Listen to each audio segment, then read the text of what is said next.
Okay, great. Over to you, Lynn. Thanks, Kate. Hello, everybody. Thank you very much for coming tonight. We're going to talk about the rocky road to publishing with various experiences here. I hope we don't put you off completely. There is success as well as some down stories to talk about, but we'll try and be comprehensive. So let me just say a little bit more about the other people here. I'll go round. Avril Joy. We've published 3 of Avril's books and about to publish the 4th very soon. So Avril is well dug in at Linen Press and it's been a joy to work with her, as with many of the authors who come. Hamer has 3 books with us, one behind her there. Hamer's first book, Breeze from the River Manjira, it was shortlisted for Richard and Judy. That's right, isn't it, Hamer? And Hamer's just gone on writing novel after novel, and she's also the only author on our list who's succeeded in getting translation rights. Just recently, all 3 novels have been bought by Mercure in France. So that's really great. Hamer's one of our best-selling authors. We call her our born storyteller, don't I? I say that, don't I, Hamer, all the time. And Helen Forbes, who isn't with Linen Press, I'm afraid, but she'll tell you why she's not with us or anyone else at the moment. Helen is a Scottish crime writer who started off with On the Hill, Helen? In the Shadow of the Hill. In the Shadow of the Hill, which did really well. And Helen's going to tell us about her quite long journey from being with a publisher to being self-published. She is the one amongst us who will talk about self-publishing. She's really knowledgeable and she has much to say on that score. So it's really nice to have Linen Press and non-Linen Press here. Makes it wider. So I'll start off by just running through the 4 main routes to publishing. I'm assuming that maybe amongst the people here are people with a novel on their desk or in their drawer or wondering what to do with it. It's not straightforward, and I think it's much more complex now than when I founded Linen Press, which was 17 years ago in Edinburgh, when things were just so much simpler and I could walk into the local bookshops in Edinburgh and they would take our books.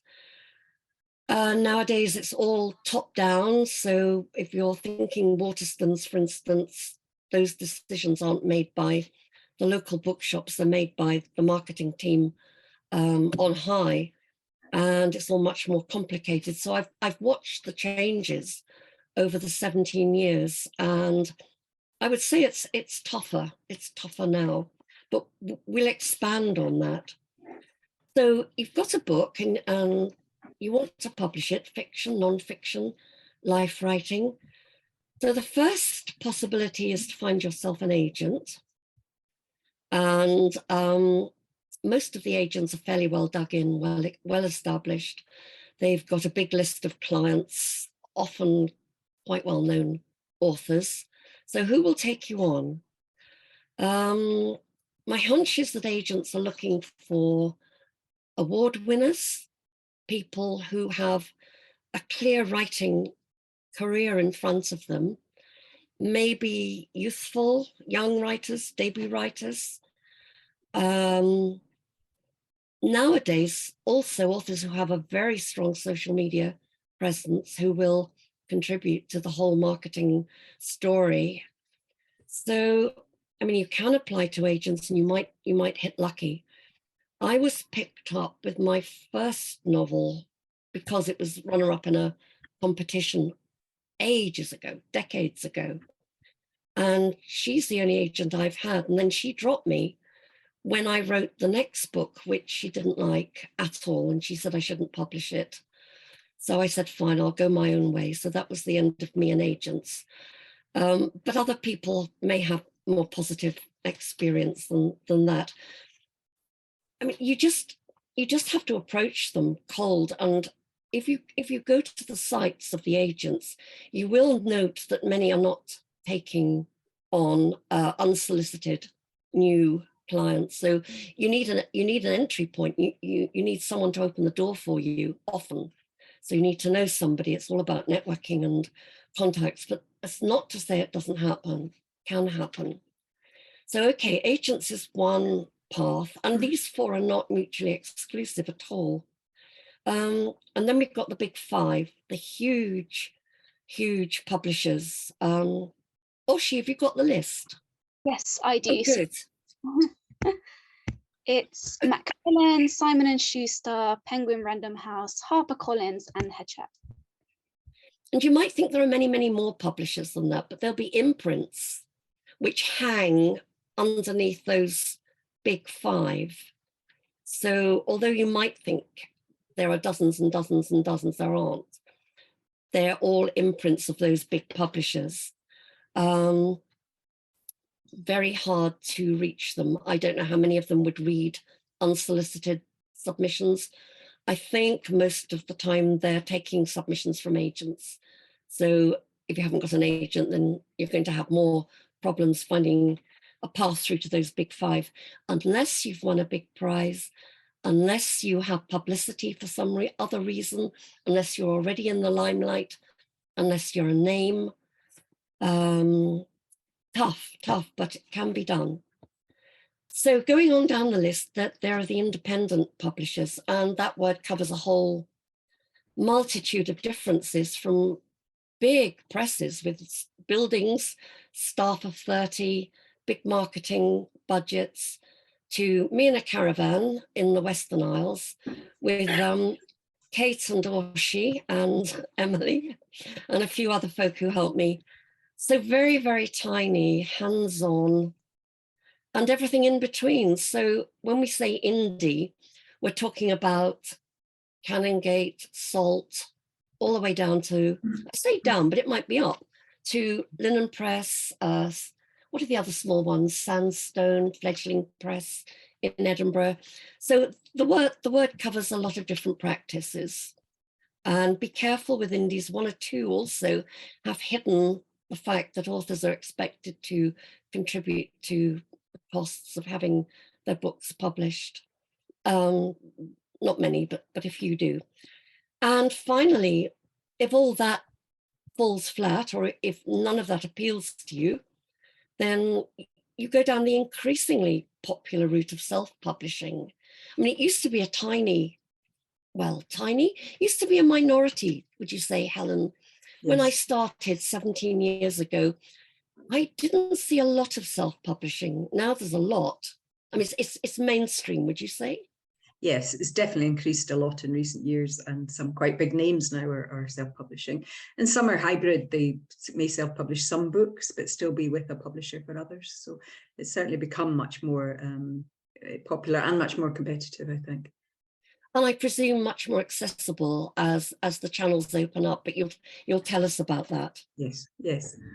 Okay, well, should we move on to individual experiences? Or I'll hand back to you for a minute. Yeah, of course. I've got nothing to say about agents except mine dropped me. So yeah, the first question would be what you guys' individual experiences are with agents. Wow. So who's had an agent here? I've had two. So okay, I will start. Will you start, please? Two. Two? Yeah, I've had two agents. Just something I'd like to say is I do see lots of people, writers, new writers on social media saying, wow, I've got an agent at last, it's fantastic, and celebrating that fact. And yes, of course, it is, or it can be, a cause for celebration. But I would inject a note of caution into that, having had two agents myself. It was quite some time ago now. It was in the earlier 2000s. But neither of those agents ultimately sold any of my work for publication. I have to say that one came very close, and in the end, I think it was circumstance rather than her fault, if you want to use the word fault, that the book she was trying to sell wasn't taken. But I would just say, just because, you know, getting an agent is a huge step, but even then, it's only one step on the ladder, and you can end up, and like Lynn, with my first agent, I wrote my first book. She said she thought it was great. She tried to auction it to the six big publishers all at the same time, which I think was possibly bad practice, really. But she was quite convinced that it would generate a lot of money and so on and so forth. And it didn't. You know, not one of them wanted the book. And so she said to me then, right, just write the next book. So you go away and you write the next novel, like Liz wrote her next novel. And I gave it, you know, and I delivered it, and she said, I don't like it. It's like fashioned Maggie O'Farrell is what she said. So I like Lynn, I thought, well, where does that leave me? It just leaves me nowhere. And so I just separated myself from that agent, and I did find another one who was more sympathetic. But having said that, it wasn't successful. So I would just, you know, inject that note of caution that even if you're able to get an agent, don't assume that they will definitely sell your work. Hope, you know, I would hope if any of you do get an agent that will happen for you, but it's increasingly difficult for them, you know, because Yes, it's such a commercial market. It yes, is about what, you know, what publishers think will sell. yeah. So that's my experience. Hamer, is yours similar? I never approached an agent actually, but agent approached me. I mean, after Manjira, when we were just going to publish The Blue Eyes, just before that, I was participating in a South Asian Literature Festival in Leicester. So I got all my books, Manjira book there, and then whatever I got, Richard and Judy was there on the leaflets. And also I said to them that Blue Eyes is going to be published very soon. So this agent approached me actually, and then said, I would like to take your book on, and I will represent it to the publishers. She asked me, but then already, I mean, I was with Lynn anyway, and I felt so comfortable. One thing I had, because she said she will approach the other big publishers, but I had a bit of experience with them beforehand. So I didn't want to go anywhere, Lynn. I just wanted to be with you, with Lynn Press, because after you edited the Manjira, and I was so comfortable, and that's why I said no to the agent actually. Oh, okay, no Yeah. to an agent. Yeah. And Helen, did you have an agent, or did you go straight to? How did you get to your first publisher?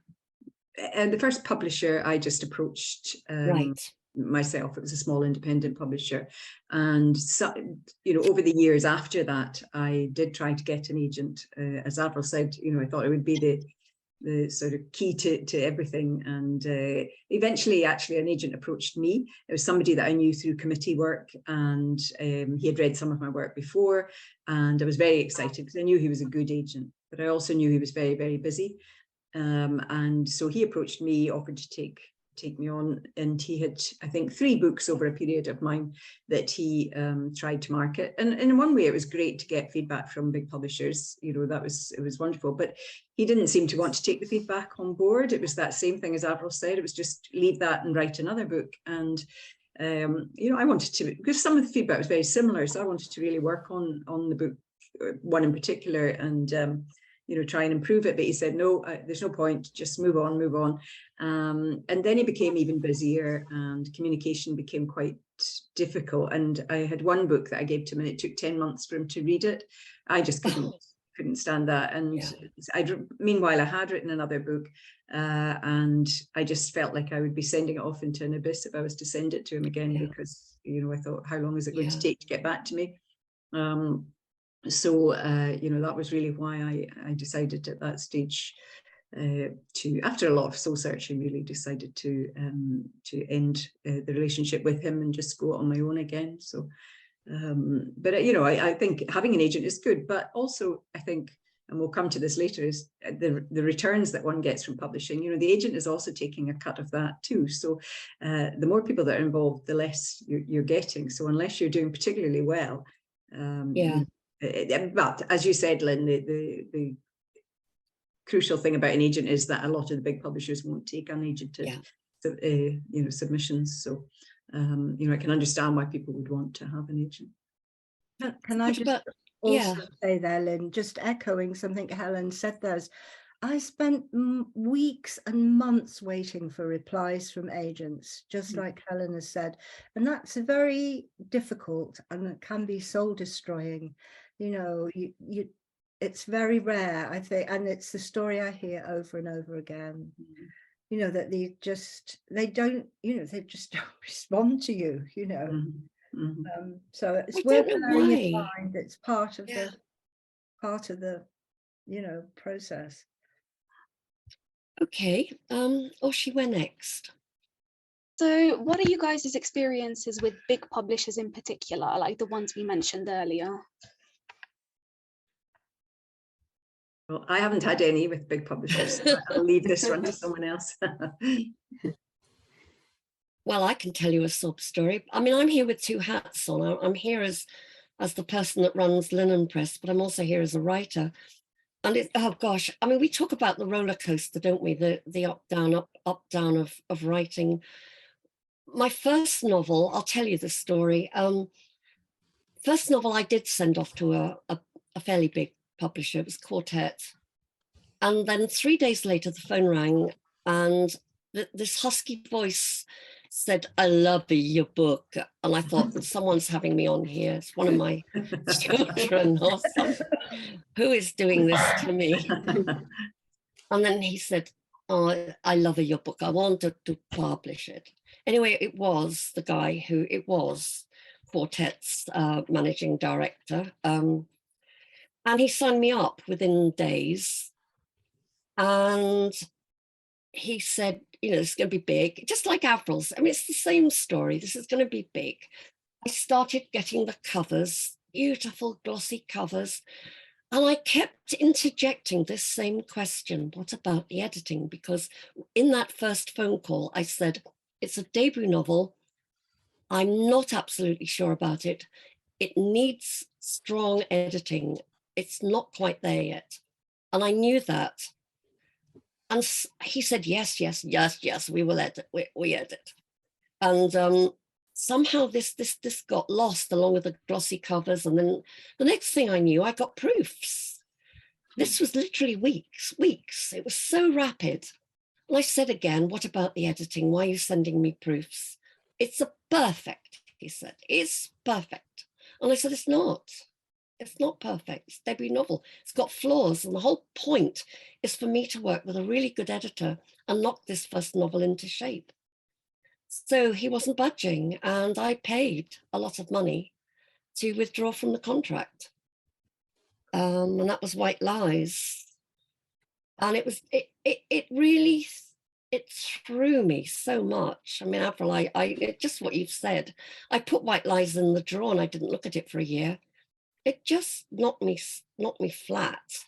The way I was strung along and then dumped because they just wanted to get it out quick, make their money, I suppose, if they were going to. But the agreement, he did not honor what we discussed at all. And I wasn't brave enough. Well, or maybe I wasn't foolish enough to go along with it. And I'm glad I did put the book in a drawer, because after a year, I could see myself better, not completely better, where it did need redrafting and rewriting. So I'm really glad I didn't go with them, but might have been great. So that was my only experience of big publisher. What about Avril? Yeah, sorry, go on, Lynn. Yeah. I was going to say, do you want to talk about where the crawdads sing, or should we wait till we go on to let's wait till we go on to the little indie presses. I can say something about a bigger publisher. It wasn't one of the big six. can't, actually, it was a big independent. It was Constable, actually. They were quite a big independent at the time. And I had an experience, well, something not quite the same as Lynn's, but anyway, an editor took the book. This was with my second agent. Yes, she loved it. Yes, she wanted it. Everything was happening at a very rapid pace. That was rather like Lynn's. But they did want some changes because it was also going to be published in New York by Soho Press, because it was kind of crime novel. And they published in tandem with this New York publisher. It went there. They suggested some changes. I spent the whole of that Christmas period bashing away on my computer, you know, doing what was asked of me, because yes, this was going to be the big thing. This was, you know, then, you know, then they wanted my biography, then the photograph, and, you know, so everything is progressing very quickly, and you think this is it. And Yeah. everything went dead. Everything went completely dead. And about I don't know, 2 or 3 weeks went by, and I asked my agent, I said, what's happening, you know, or maybe it was longer, maybe it was a month or so. And so she finally got in touch with them, and they were sorry, it wasn't happening after all, because they were closing their crime list, because blah, blah, blah, blah, blah, you know, whatever. And I gave up then. That's when I gave up with agents and publishers, because, and again, it's a bit of a sad story, but it's a real story, you know, and it's worth being aware of those things. And for me, I just thought, no, I'm just going to enjoy my writing. And not long after, I started to write short stories, and then I won the Costa Short Story Prize, you know, which was a wonderful thing for me and wouldn't have happened. And now I'm with a great press. So, you know, the big publishers aren't everything, you know. I think it also says something about our resilience. Yeah, you need to be resilient. Yeah. We carry on. we take the knocks, we pick ourselves up, Yeah. dust ourselves down, and on we go. And maybe not everyone does that. It takes a certain courage and self-belief to keep going, because you don't know what's there. Yeah. You don't know what's out there. Well, I think what it takes is to say enough is enough, which is what I did. And these people are not going to take away my love of writing, because for me it was a passion and something I loved and wanted to do. So I thought, no, I will now go my own way, and I won't stop. They're not going to stop me writing, and I'm not going to write to their formula and so on. But maybe being older and being in the position I was in the position to do that. It's harder if you're younger and just starting out, I think.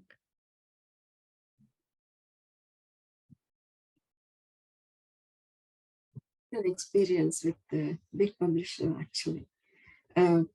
After Brace from the Manjira was shortlisted for Richard and Judy novel writing competition. The judges were Macmillan, actually, Pan Macmillan publishers. Oh yeah. So they asked me to fine-tune the book and then send it to them.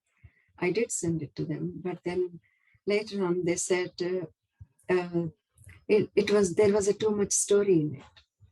So that's why they didn't take it. But I had another experience with another big publisher, actually, and same thing. They asked me to send the whole manuscript. I sent it to them, and they said, first of all, they loved it and all that. But then they said, there are too many characters. You have to cut down some of the characters. But I couldn't, because otherwise there is no story. Even if I cut one character out of the book, the story wasn't there. So in the end, I didn't send it to them. So which book was that, Hema, that you had to take the Manjira. characters? It was Manjira. It's not overpopulated. Yeah, with and characters. they asked me a few questions, actually. Why Neela was so submissive? Oh, You know, can't she be brave enough to take her own, you know, some questions like that. But if she wasn't like that, then there wasn't any story. There won't be any story. So it's as if they're wanting another book. Because Isn't it? I wrote them back saying that maybe she was submissive outside, but she has got the inner strength and also courage. So you will know that later on, because they have read the book anyway. So, but still they wanted me to cut some of the characters and cut the story, some of it and all that. So in the end, I decided not to go with them. Yeah. A similar story. It's that they're trying to shape the book into something else that you wouldn't be happy with in the end. I wasn't happy with. Yeah. I didn't want to change the story, not the character. Okay, Oshi, shall we move on? Yeah, of course. So the next question is, what are the advantages of being published by a small indie press, or in Helen's case, going down the self-publishing route?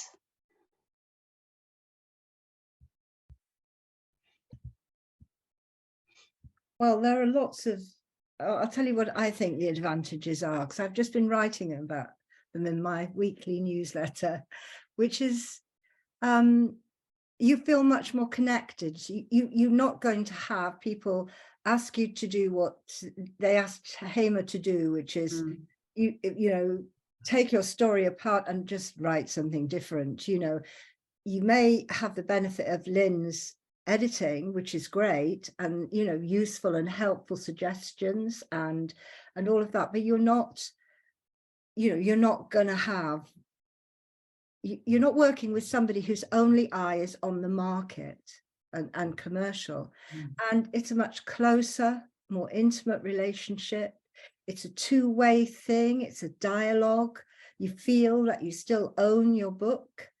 And for instance, for me, one of the lovely things is you have some input into the cover. Lynn doesn't force a cover on you. You know, this is what it will be. She wants you to be happy yourself with, and for someone like me who visually things are really important, I would just hate to have a cover I didn't like on, you know, on the front of a book. And yeah, are we talking advantages? Yeah, advantages. Yeah, and you get to meet your editor in Edinburgh and have lunch and no, it's just really, it's, and you feel like part of a family with people like Kate and Oshi and Hamer, you know, the other writers and the press. I feel so much more comfortable. I mean, I haven't been with a big publisher, but I'm pretty sure I feel comfortable and at home with a small press. I don't want you to sing my praises here, so I think we should be able to talk about the downside too. I mean, the big downside is the marketing and not having. I don't have the funding that a bigger independent press, or certainly not the big press, has to promote and make visible these wonderful books that I'm publishing. And I carry that. I used to carry it much worse. I used to walk around for about 10 years worrying why aren't my authors up there in lights with Hollywood deals. But I do understand now that it is to do only with finance, nearly all to do with finance. I don't have the money. I can't. You know when you go on Amazon and you look for books, and then when you scan down, there's these wonderful visuals that publishers do. Oh, was it you I asked? I said, how do I do those lovely visuals? That there's a whole series that hang under the book. And I said, I want to do that for mine. And you said to me, it's very, very, very expensive. And so that was that ruled out. I mean, we were talking thousands, I think, weren't we? I don't know. I didn't go into it. Me and Kate try our best. Bless you both. Yes, my team of marketing people, but we don't have the funding. It's true, we don't. And I've kind of just come to terms with that. But it makes you go around other routes and be creative in the way you market. And we do have fun. It's been lovely recently. I feel at the moment as if things are in a really good place with Linen Press. Maybe I've come to terms with not being Pan Macmillan. Never will be. And I do love working with my authors. It's hugely rewarding. But I want to tell the story, or rather Hamer, Avril, the story of Sometimes a River Song and Where the Crawdads Sing. We ought to tell that story. Yeah. It's difficult to see a book come out so like a book written by one of your authors and watch it go right up to the top, Yeah. sell millions and millions of copies and be made into a Hollywood film. And a lot of people did write in and comment on the similarities. We daren't say anything and we don't know one way or another, but here is this, well, do you want to pick it up, Avril? I mean, the similarities are yeah. huge, but it's the contrast between how far that book went. Yes. And Yeah. your trajectory with your book, Yeah. which I could only take so far. Yeah, I think you said it really. I mean, I wrote Sometimes a River Song before, and it was published before Where the Crawdads Sing. So I was in no way influenced by her book. I loved her book when it came out and read it, and I could see the parallels with my book. I don't think I saw them quite as closely as other people did, but then sometimes it's difficult when, you know, it's your work and you're up close to it.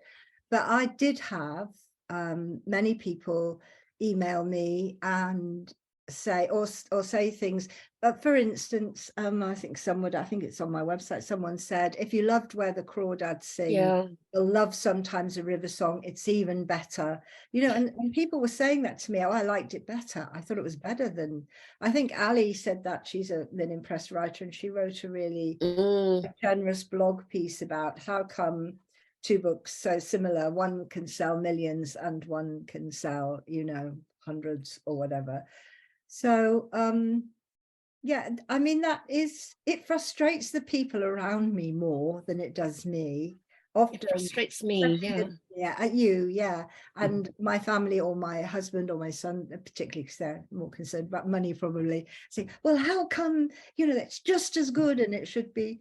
I do that, and I occasionally I feel frustrated by it, but personally I don't want to be. And I think this is the crux of the thing. If you're going to go with an indie press, it's no good thinking you're going to be a world famous writer, because it's highly unlikely. It's highly unlikely, I would say, highly unlikely. Who you want to be anyway? I think you need, you know, it's all very easy to aspire to that, but what does it really mean?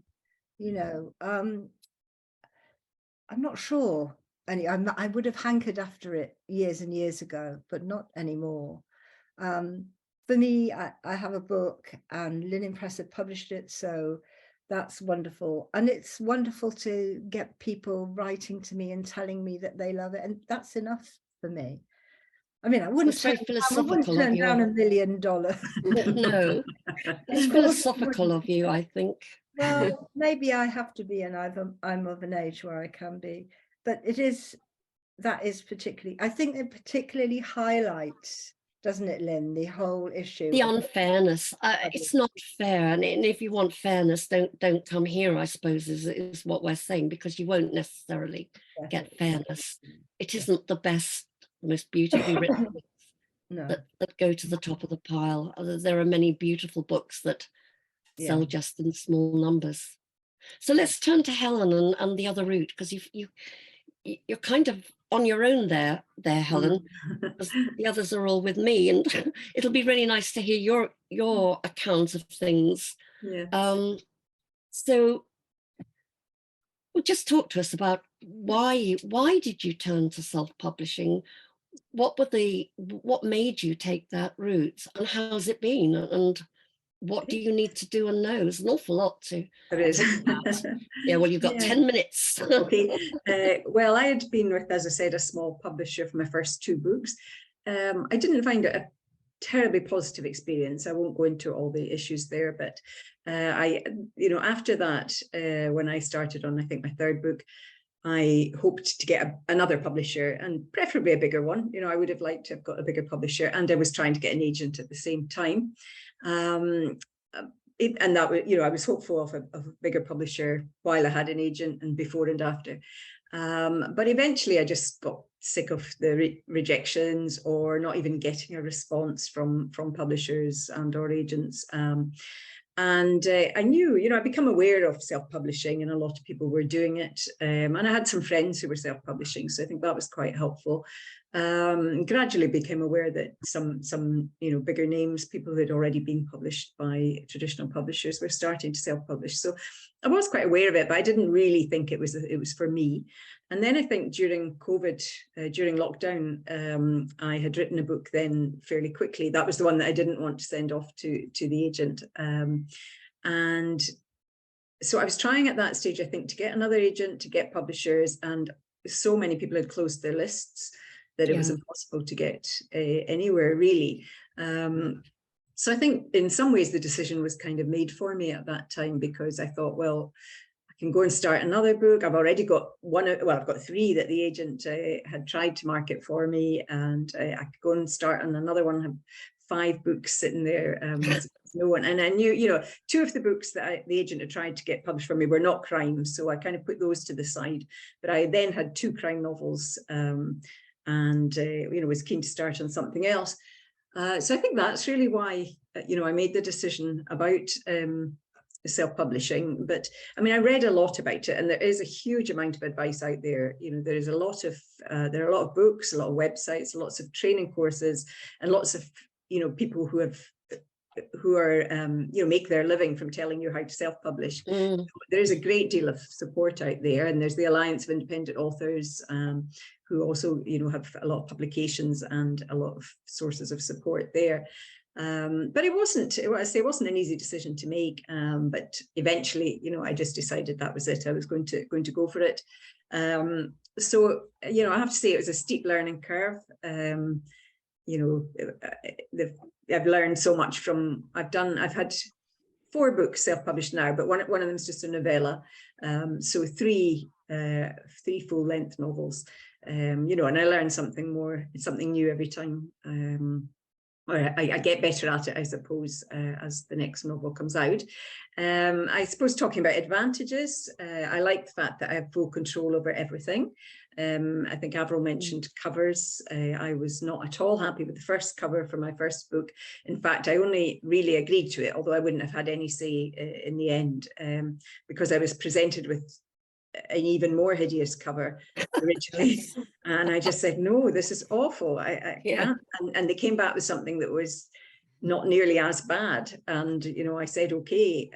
But, even now I'm slightly embarrassed by it. And I remember doing a workshop online with an American professor in his class, and the book was called In the Shadow of the Hill, and the whole class, somebody said, there's one thing about that book that we really didn't like, and they all shouted out, it's the cover.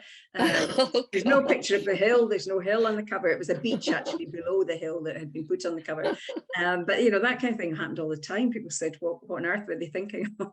So that's one advantage, I think, of being self-published, is that you can choose the cover, you can choose the title yourself. I've heard horror stories of other authors who have had to change so many things about their books. I remember once hearing an author speak some years ago at something, and she had to change the cover, the title of her book. She had to make it, her book, it was set in Edinburgh, and she was told to make it less Scottish, and she had to change her own name. She had to change the spelling of her name, because they decided that English readers wouldn't know how to pronounce this very well-known Scottish name. It was ridiculous. And her book, when I read it, was very good, but it could have been set anywhere. So it had lost so much just through a big publisher telling her, you've got to change this, this, and this.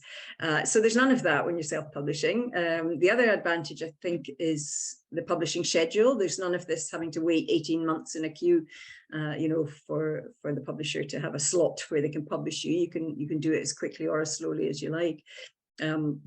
I think, that's something I've enjoyed, is just being able to decide myself exactly when to get it out there. So, but I mean, there are downsides to it. And I think the biggest one really is marketing and getting it to the right audience.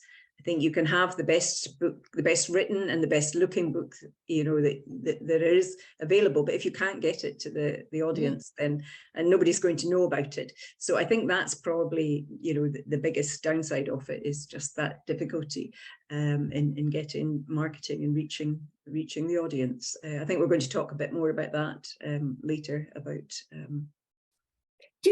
what do you do about support, Helen? I mean, we can always moan to each other, or we there is a group of us you're on your own, or are you, or do you turn to other self-publishing authors if you're beginning to, if you feel down?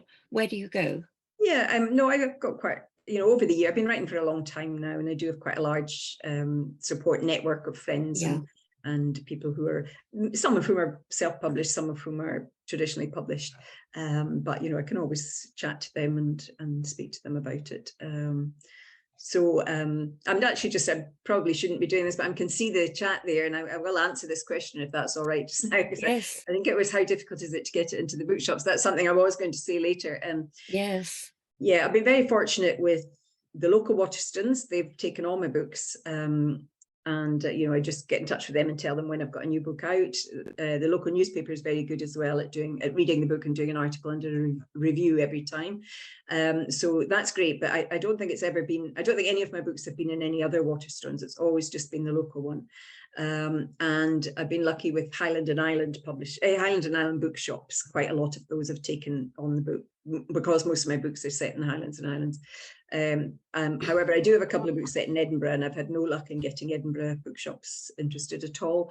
In fact, one quite well-known, small and very popular Edinburgh bookshop, I got in touch with them with my second last novel, which was set in Edinburgh, and just gave them the usual blurb about it and the advance information, and said, this might be something that, you would like to stock. And they came back very quickly and said, this is not something for us. Now, they could only be judging that on the fact that it was self-published, because they hadn't seen the book. They have no idea of the quality of the writing or anything. They sell crime fiction, Scottish crime fiction, and quite a lot of it. So, I think there is certainly, whilst a lot of the stigma has gone and there isn't as much as there was, I think there still is stigma, and I think it can be very difficult to get it into bookshops. It may be that other independent authors have had a different experience, and certainly once you're a bigger name in, it's self-published authors, once you're a bigger name, I think probably you can get other bookshops to take it, but you have to prove that you're going to sell a lot before they'll do that. So that is one downside of it. And that difficulty isn't limited to you as a self-published author. I have trouble getting into the Waterstones. It's the same story. Local authors can get their books into the local Waterstones, but it doesn't go beyond that. So it's a similar tale. Yeah. Okay. Can we move on? Also, Oshita, what have we got left? Costs. Yes, so probably the most anticipated question of the evening is what sort of costs are involved in publication? So from printing to publicizing and advertising and all that stuff. Well, I don't know where to start. Who wants to start on that one? Maybe you should carry on, Helen, because... Right. Yeah, okay. Yeah, I can do that. Just, I suppose, a ballpark figure. Most of my books, or the full-length ones, have cost around £2,000 to publish, but that includes print costs. And the first one I self-published, the print costs for, I think at the first run was 400 copies, was about £700, but now just doing 300 copies is over £1,000. So if one didn't bother, if you didn't do a print run and just did print on demand, as many small publishers do, that could cut it by half now, the costs of publishing. So I've included professional editing in that, and I think that's a must for self-publishers. I think you have to have it professionally edited, and that could be anything from a fairly short and inexpensive sort of reader's report, which I found very helpful, to a full. I haven't ever had a full copy edit or structural edit, but I've certainly had something between the two, between a reader's report and a structural edit, and I find a very good editor that I find it just invaluable. And even I think if I was being published by, or if I was trying to get published by a bigger publisher, I think I would still go for at least a reader's report now on books, because I think it's great to have someone else, a professional eye, to look over that. But they definitely, self-published books, I think, have to be, I think I said earlier, as good as traditional books. And I think that editing is crucial for that. So that's quite a large chunk of the expense. And the other expense that I have always incurred is to get a professional cover designer. And I think, that's crucial as well. I think that unless you're a professional designer yourself, I think it's very hard to design your own covers. And I've certainly been discouraged from doing it by many other self-published authors, because quite often I think the self-published book will stand out. Having said that, I think my first 2 books, if anyone was to look at all my books together, they would probably guess that the first 2 were self-published and that my own 4 were traditionally published, because, you know, my covers, I think, are much better than the first ones I had. So that's an expense of it. And then formatting, it's not terribly expensive, but maybe 150 to 200 pounds. That can be done by yourself, and I think you can get software nowadays that you can do the formatting. I haven't done that yet because I've got a particularly good formatter and have a very good relationship with her, and she's always willing to make changes right up to the last minute and even afterwards. And that's another advantage, I suppose, of self-publishing is, you know, I can change the manuscript anytime as well, certainly for the ebook, and can, you know, upload a new manuscript to Amazon, having made any changes. If somebody, you know, there's always a typo or something that someone will point out to you after you've published, and so that's really good. But, you know, if necessary, I go through the formatter and she does that for me. I think those are probably the main costs, and the printing is the biggest. Now, the thing about the printing is, if you can sell all the copies that you get printed, it's a good way of making more money from them, because the royalties, you know, from printing, doing a print run, are far higher for me than they would be on print on demand. So, you know, if I manage to sell all the copies I've printed, then, you know, I can make quite a profit from that. So that's quite good. I mean, I have considered trying print on demand, and I may do it in the future, but I think print costs have gone up so much that I think I would have to make the cover price, you know, quite expensive, and maybe prohibitively so, in order to use print on demand. So that's what I do. And then, you know, that the 2,000 I've quoted is really just for getting it out there on the market. And then there is the huge cost of marketing after that. Yeah. And, you know, that's the biggest challenge, I think, for a self-published author. And personally, I've tried Facebook adverts and Amazon adverts. I didn't really get very far with Amazon adverts. They're just too expensive. Facebook seems to work fairly well, particularly around a new launch. And BookBub is another one I haven't tried. I think it's very expensive, but can be really good if you do well with it. I think self-publishing works best with series. I think if you can have a series, then you maybe only need to advertise the first in the series, and then you tend to make money from read through, so people will hopefully buy the other books in the series. So I think you'll find that a lot of self-published authors are writing series. A lot of them are very prolific as well. You know, there are self-published authors writing a book a month, you know, which I mean, I'm still working, but even if I wasn't, I could never see me, maybe, you know, I think 2 a year would be my maximum, but some people are writing, you know, 6 a year, as I say, 12 a year, some of them.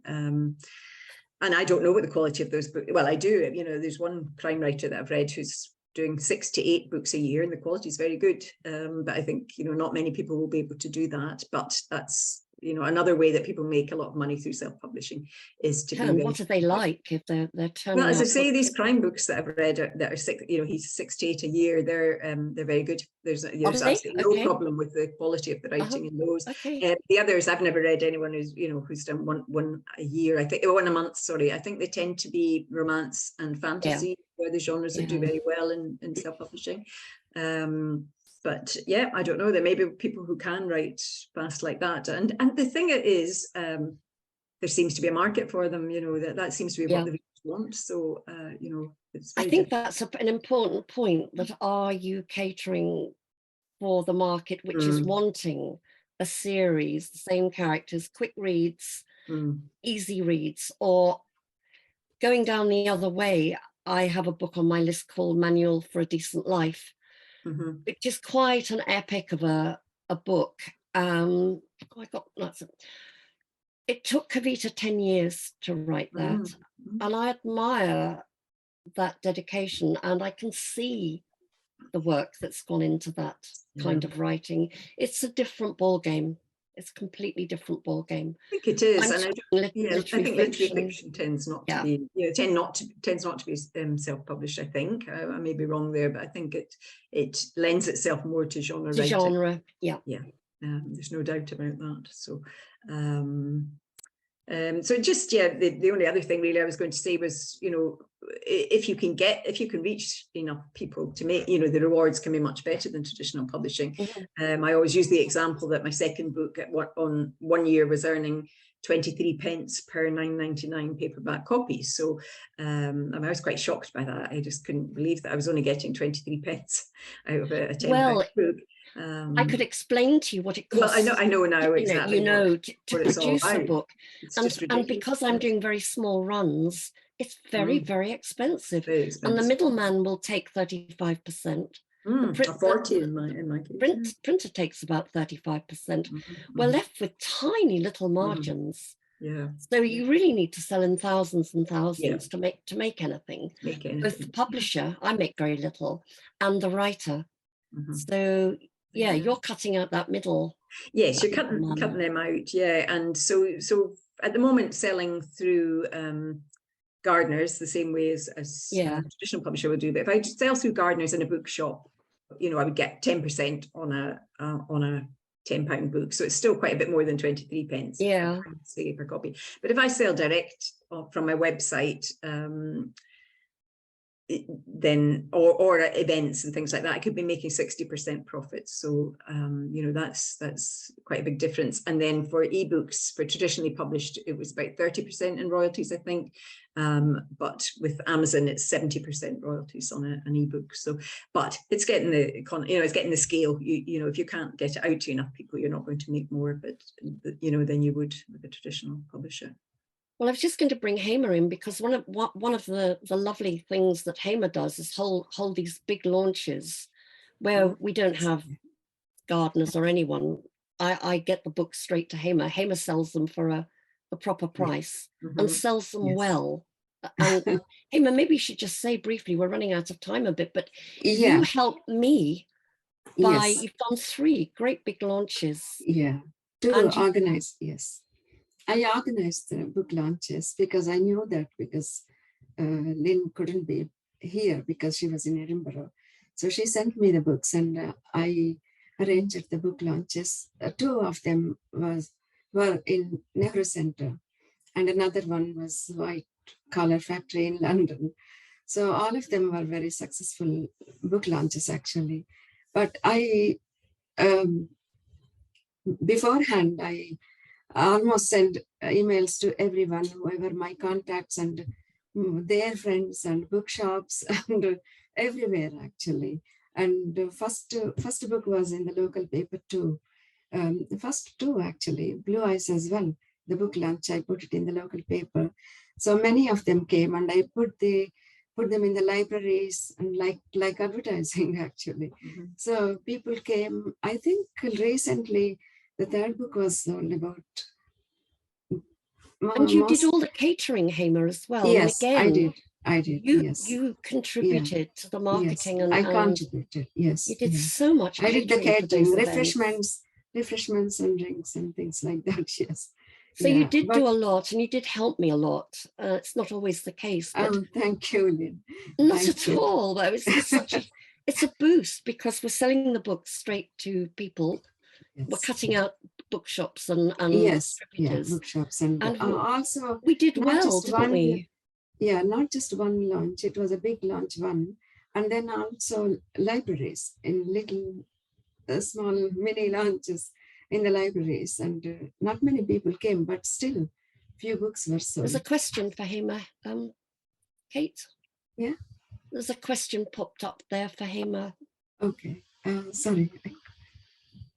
Sorry. Yeah, there was a question for Hamer. Gail is asking how many people attended each launch. Okay. Last one was the recent one, 3rd book. 200 people attended. Yeah, big. Yes, yeah. And the previous ones, maybe at least 100 people. And the book sold really well. Sold, yes, yeah. At all your launches, you've sold a lot of books. Yes, yeah. And I'm grateful for that. The 3rd book was sold about nearly 200 books were sold.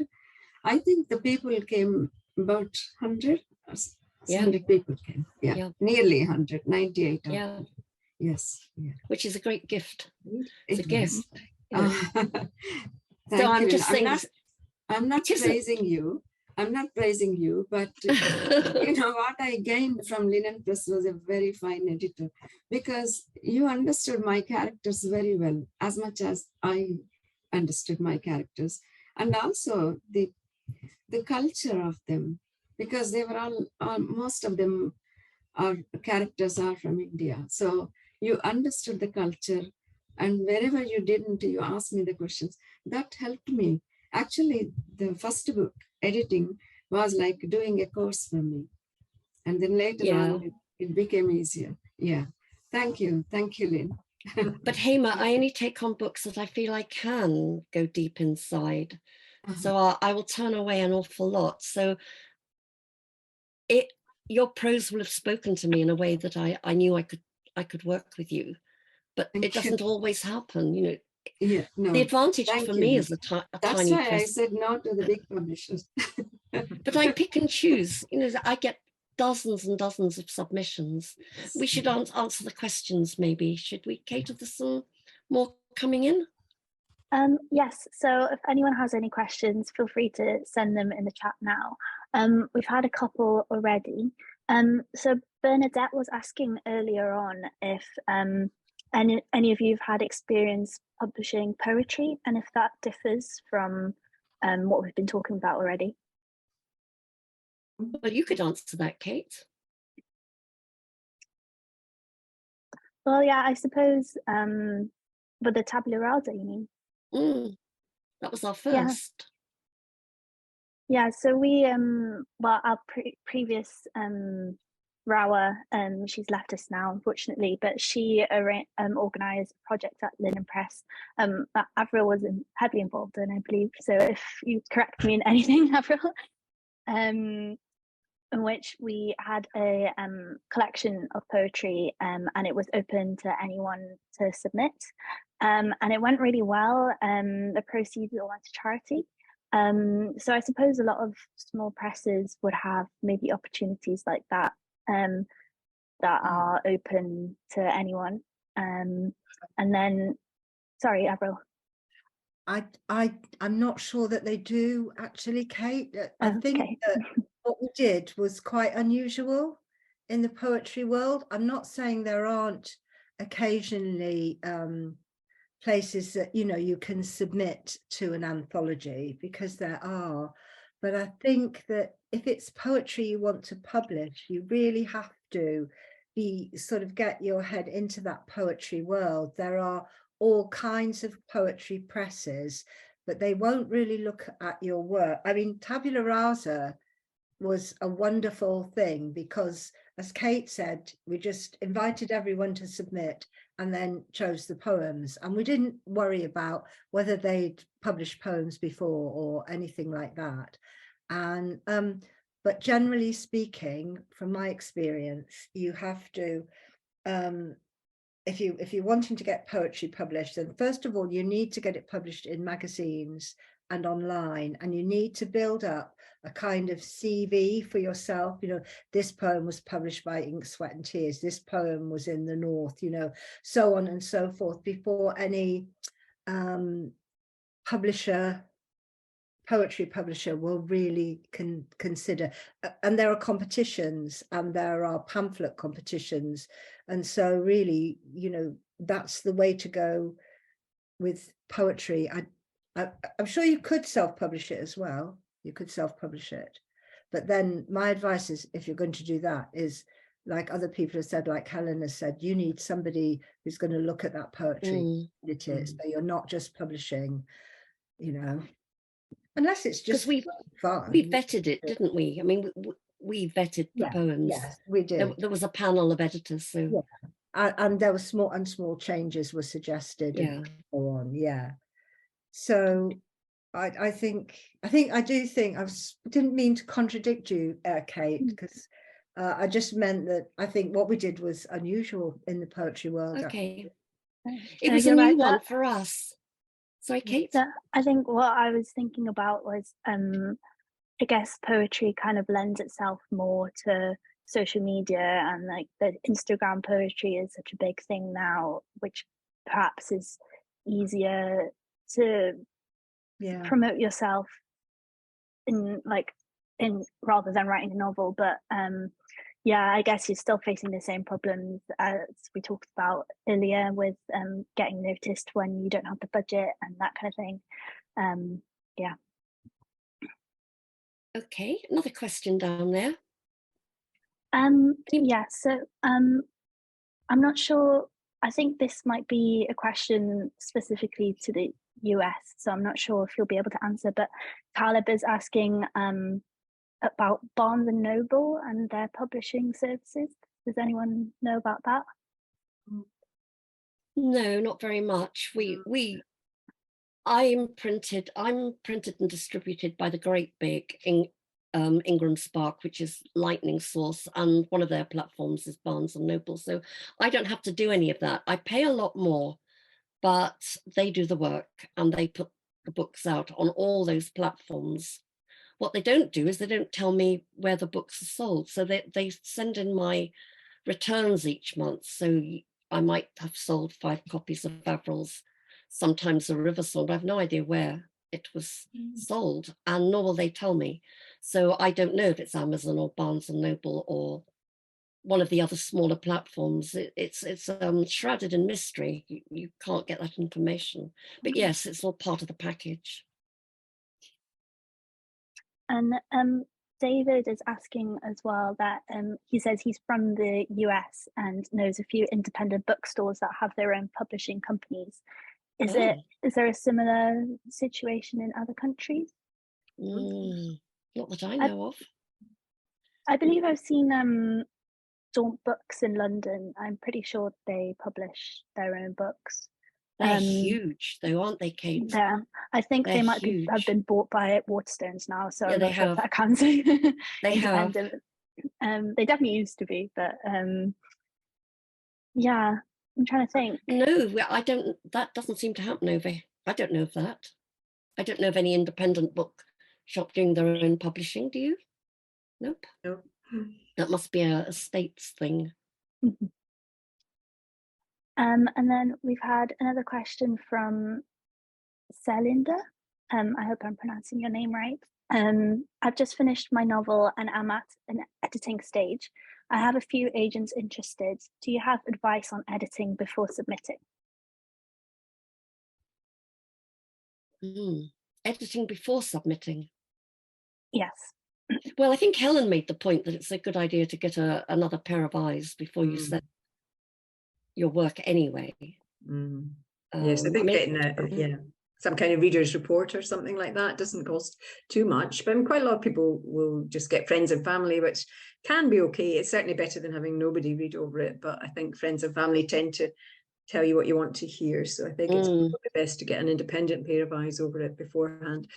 If you can't afford to do that and you want to just do it yourself, then I think what Lynn said about putting a book away for a year, obviously I think that's quite a long time, so you probably don't want to do it for that long, but I think it's always a good idea to put it away for even just a few weeks, and then look at it again before doing a final edit, because I think you know some space away from the book gives you time to assess it again with new eyes, if you like. But if you can afford it, I would say getting what my editor calls a reader's report, which is just a read of the whole thing and an overall idea of where it's doing well, where it's not, rather than specifically editing, line by line. I found that very helpful anyway. I should also add do be quite careful about how you present your work when you are sending out work to either publishers or agents. If I get a submission and it's riddled with spelling mistakes and layout mistakes, that I don't have time. I get so many submissions. I'm not plowing through one that the writer hasn't even taken the time and the care to present it to me so that it's accessible, readable, and well presented. I expect that. So yeah, take some time before you send your work out. I agree with that, Helen. And then Gail and Sharon in the chat have said that beta readers are a good solution to get feedback as well, if anyone's interested. Yes, I think beta readers are used a lot in self-publishing. You know, there's the beta readers group on Facebook where you can ask for, you know, say what type of book you have and give a bit of the blurb, and then people will agree to read it for you. I think that's a good idea. And sometimes you can reciprocate and read theirs for them as well. So I think that's a good idea. It's a tricky one, isn't it? I mean, do you want hard, objective opinion on this, on your baby that you're about to send forth, or do you have the courage and the self-belief to just do it? And you can get bad advice as well as good. I should say that too. We've all had bad advice. I mean, I've had advice. I've had my family read it, and they've given me some kind of feedback, but I wasn't sure, like, when do you stop? When do you know that it's ready to send in? Oh, that's hard. It's difficult, yeah. That is so hard. I mean, I know Avril does this too. I mess around with my books for ages. It's terribly hard to just say, okay, draw the line. You can go on rewriting forever. It's when do you decide that your book is now as sort of 95% there? Because you can go on, can't you, forever and ever? Yeah, that's where I'm at. I'm like, I keep going back to it, and I'm like, I'm not sure whether I should stop or how far will I keep going with it. I would say when you find yourself, or maybe when you find yourself just tinkering at the edges, you know, again and again, I'll move that sentence there, I'll move that, you know, so you're not really changing anything, you know, structure or or putting something new into it. But yeah, I always call it tinkering at the edges, you know, fiddling, really fiddling time, because that little fiddling probably is not going to make the difference between you know, whether someone's going to love your manuscript or not. But I would say, I would think, I mean, I'm not in a position, but I have read manuscripts and submissions and things. I think the beginning is really important. If you're going to fiddle with anything, because, you know, often you've only got the first few chapters to submit. So you need to get your reader, especially these days, I'm afraid, I think fairly hooked in. It's got to be something, interesting for them straight away. Is that right, Lynn? I mean, yes. Well, I only ask for 2,500 words. You've got to convince me in roughly one chapter. I want to read more, and given how much I get, the opening is so important. And for me too, the synopsis is terribly important. I want you to be able to tell me, what kind of book is this? How is it different from everything else that's out there on the market? Why have I written it? Why was I the right person to write it? And why is it right for Linen Press? And I expect you to be able to explain those things to me well. And I expect you to be articulate, and in your synopsis, you really do give me a strong flavor of what the book's about. That's all I have to go on. I asked for a CV, a synopsis in 2,500 words, and I'm judging your whole book on that. Usually I think I can. But the opening is very important. I agree, Avril. If you're going to rework something, I suppose you rework the opening till it's really strong. And appeal. Okay, thank you. That's been really helpful. So we haven't had any other questions come in, but maybe I was thinking we could finish off with each of you maybe giving one thing that you wish you knew before you started out writing, or one piece of advice.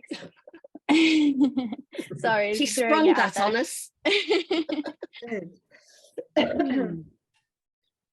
Well, I'll give you mine, because I think this is what has guided me, is that you should love writing. You should enjoy your writing. And if you lose, you know, it's always going to be up and down, but if you lose the passion for it, or if someone drains that and takes that away from you, then I think you need to ask yourself, why are you doing it? Because it's not about the product for me. It's about the writing itself. Just yeah, I agree with that. Concentrate so much on product and or being a writer, an author. You know, it needs to be about the writing. That's what I would say. Yeah, I would say on a similar sort of theme, I suppose a word of advice to people who are writing and are not yet published is to relish it and enjoy it just now, because my happiest days writing were before I was published. And, you know, I still love it, and I'll never not be able to do it. I'll always have to write, but I'll never again, I don't think, experience quite the peaceful enjoyment that I enjoyed at the stage before I was published. You know, I took about 5 years to write my first book, and not knowing if I would ever be published. Well, it's not my first book, but the first one that was published. And, you know, looking back, those were really good years, because all I was interested in was the writing, and I wasn't worried about, was anyone else going to like it? What did the publisher think? Was I going to get a publisher? Was I going to sell any copies?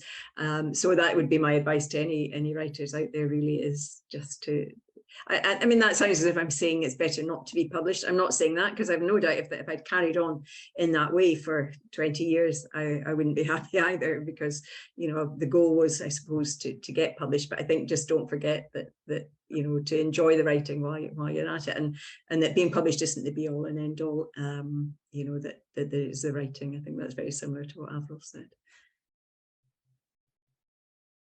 I think we writers have to develop a thick skin. Don't ever put off with the sorry. But Hema, you also have to have a thin skin, because if you're a writer, you need to be sensitive, open to be able to understand other people. So yeah, but it's a complete contradiction, isn't it? That you need both a thin skin and a thick skin. Rejections, actually. I mean, when I got rejected by those 3 big publishers, I was heartbroken.